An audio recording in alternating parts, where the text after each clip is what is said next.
Content से संबंधित हैं, आप जीएस पेपर 3 के इस टॉपिक से आर्टिकल को रिलेट कर सकते हो। देखो, अगर हमें हमारे नेशन की ग्रोथ इंश्योर करनी है ना, तो समाज के हर एक सेगमेंट का कंट्रीब्यूशन इंश्योर करना जरूरी है और इसके लिए हमें इन्वेस्ट करना पड़ेगा हमारे देश के यूथ में, हमारे देश के बच्चों में। आज के जो बच्चे हैं ना, कल जाके देश को लीड करेंगे, तो उनकी प्रोडक्टिविटी को इंक्रीज करना बहुत ज़्यादा जरूरी है। बच्चों में देखो, आज के समय में अगर इन्वेस्ट किया जाता है ना, तो इसके हमें लॉन्ग टर्म परिणाम देखने को मिलेंगे।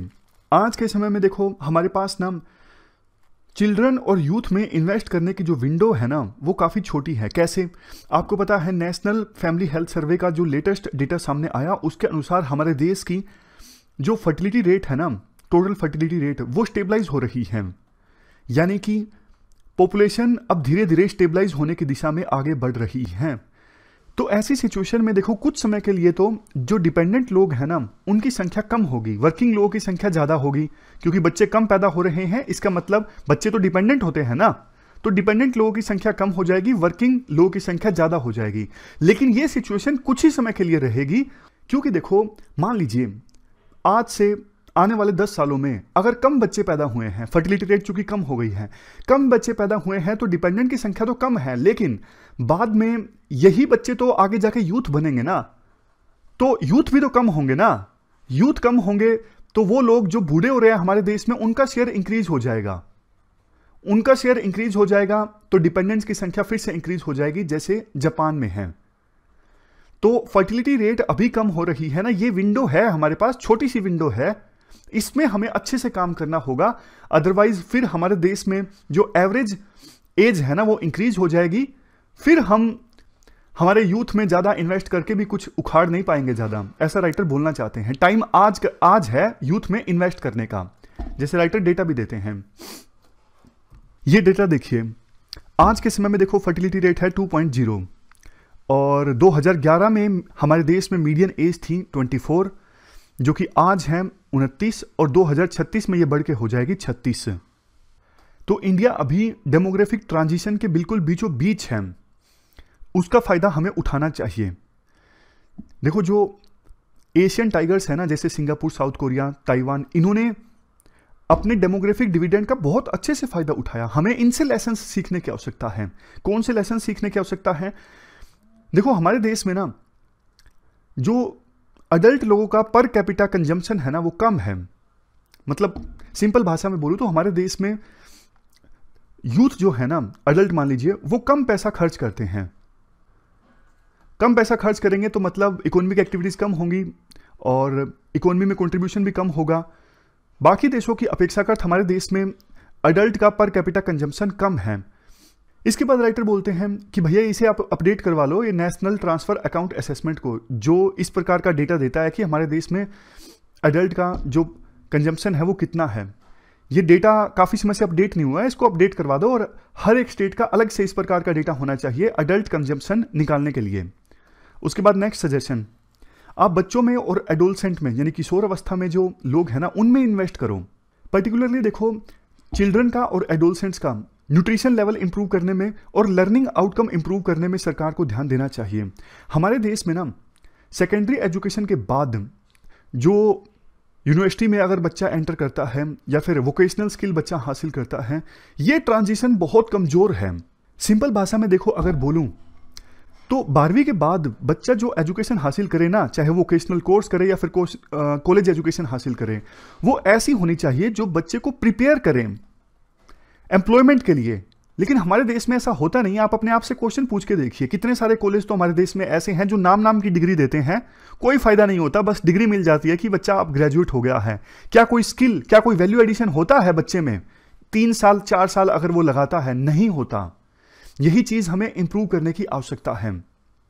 हमारे देश में देखो, एंटरप्रेन्योरशिप की जो स्पिरिट है ना, वो धीरे धीरे तो इंक्रीज हो रही है, लेकिन कुछ ही लोगों में। आज के समय में अगर देखें तो रूरल एरियाज में बच्चों का सपना क्या होता है? क्या कोई बोलता है कि मुझे एंटरप्रेन्योर बनना है? नहीं। इतने सारे लोग तो हमारे देश में सरकारी नौकरी हासिल करना चाहते हैं। क्यों? क्योंकि काम नहीं करना पड़ेगा। अरे भाई, काम करने से क्यों डरते हो यार? जिंदगी में आए हो तो काम करके ही तो एक्सप्लोर करोगे चीजों को। समझ गए ना? मतलब देखो, ज़्यादातर यूथ हमारे देश में जो सरकारी नौकरी हासिल करना चाहते हैं ना, वो सर्विस के लिए नहीं हासिल करना चाहते जैसा आप हासिल करना चाहते हो कि देश के लिए कुछ करना है, समाज के लिए कुछ करना है, कुछ इंप्रूवमेंट लाना है, सोशल इंपैक्ट करना है। उनका मकसद है कि स्टेबिलिटी मिल जाएगी, काम नहीं करना पड़ेगा, गांव में रुतबा इंक्रीज हो जाएगा। मैं आपको पर्सनल एक्सपीरियंस बताता हूँ बिल्कुल 20-30 सेकंड में। आपको तो पता है, मैंने भी कस्टम इंस्पेक्टर के तौर पे काम किया है और वो गवर्नमेंट जॉब थी।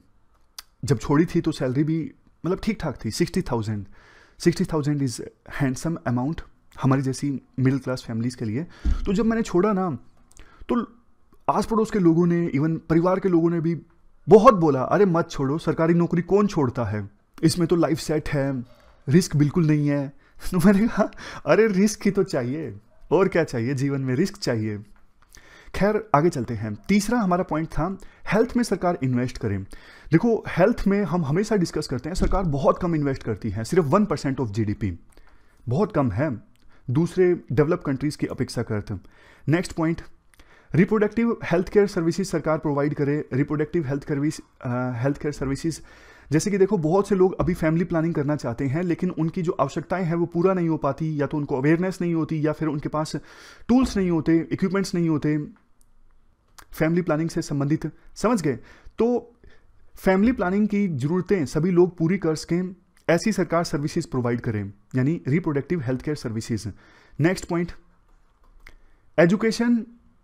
अभी भी देखो, जितने बॉयज हासिल करते हैं उतनी लड़कियां नहीं हासिल कर पाती, तो इक्वालिटी होनी चाहिए एजुकेशन के मामले में। फिलीपींस, चाइना, थाईलैंड, यहां पर तो देखो उल्टा है, यहां पे गर्ल्स ज़्यादा एजुकेशन हासिल करती हैं, बॉयज़ कम हासिल करते हैं।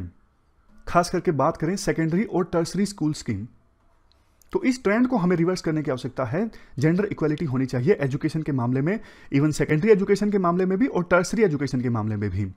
नेक्स्ट, फीमेल का वर्क फोर्स में पार्टिसिपेशन इंक्रीज किया जाए। देखो, महिलाओं का लेबर फोर्स में पार्टिसिपेशन ना बढ़ने के बजाय कम हुआ है। 2003-04 में तो महिलाओं का लेबर फोर्स में पार्टिसिपेशन था 34.1%, जो कि 2019 में घट के हो गया है 20.3%। तो नई स्किल्स, नई अपॉर्चुनिटीज महिलाओं को दी जाएं।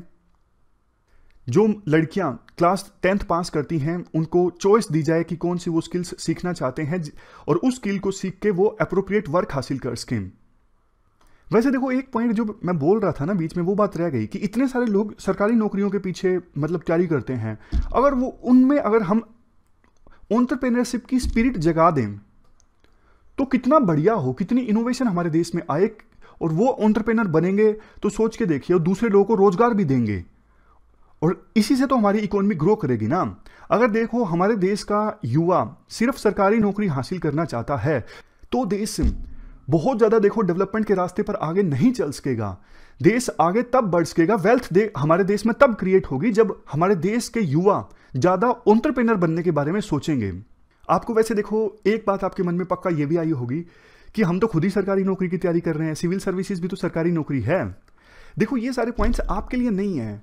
देखो, मैं 100% श्योर हूं कि आप सब सीरियस एस्पायरेंट्स हो। आप सिविल सर्विसेज इसलिए नहीं ज्वाइन करना चाहते कि स्टेबिलिटी मिलेगी, और आप कुछ चेंज लाना के लिए तैयारी कर रहे हो, मुझे पता है इस चीज़ का। आप उन लोगों में से नहीं हो जो IAS IPS की एंट्री वीडियोस देखते हैं यूट्यूब पर, फिर खुश हो जाते हैं कि हम भी ऐसे ही एंट्री मारेंगे। अरे नहीं, ओनली IAS के जितने भी एस्पायरेंट्स हैं ना, वो सीरियस एस्पायरेंट्स हैं। आप सोच के देखो, 20 मिनट हो गए आपको इस वीडियो की डिस्कशन सुनते सुनते, अभी तक इस डिस्कशन में ना कोई मजाक आया ना कुछ आया।